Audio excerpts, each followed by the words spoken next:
Hey YouTube, welcome back to Luke's Amateur Hour. I got the kids in here. Go ahead and wave in the camera over here, hon. Put your hand down here. I got the kids in the house. We're fixing the vacuum. So this is an old Hoover Windtunnel. All right, hon, you got it. Hold that for me.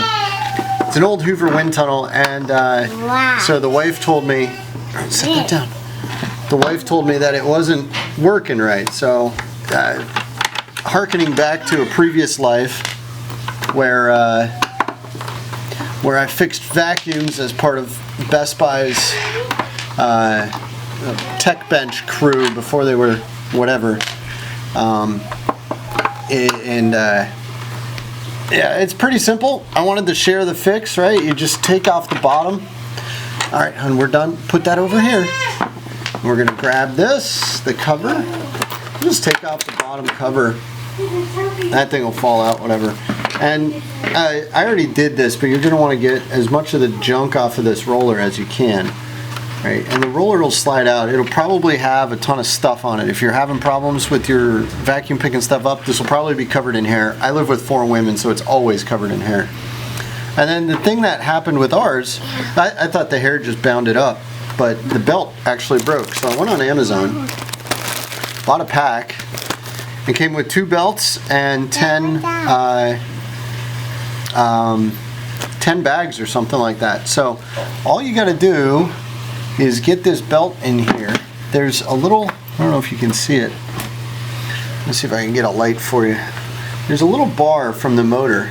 Not yet, honey, okay? We're not ready for it. There's a drive shaft, I guess, from the motor. All right, can you guys see that down there? That guy right there. And it doesn't go all the way across. There's a little gap. So all you have to do is get the belt around the drive shaft, which is sometimes a little easier said than done, but sometimes it's not too bad. There we go. Got it around. Just need a pair of pliers to get around it. And then you take this guy, and then it should be pretty snug. Almost done, honey. You just got to get this up there. That one's in. In. Almost, hon. We're almost there. Set that there.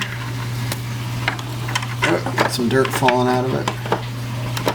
And then put the cover on. Go ahead. Put those screws back in. Go ahead. Right in there. Can you get one in there? Oh, the other way. Here, Daddy will show. There you go. You got it. Push it in all the way. Okay, put the other ones in the holes. Yeah. And that's it. This is fixed, right? You can see that there's shrouds around the belt.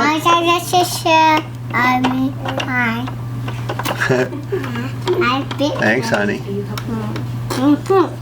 Yeah, I'm helping Daddy. Go ahead and put that one up. Put them over here. All right. It's just 4 Phillips head screws. Phillips head number 2 for those of you in particular. Anyway, that's a 3-minute fix for a Hoover Windtunnel. The parts cost me about $10. This one. For the yep, and that one goes right in there.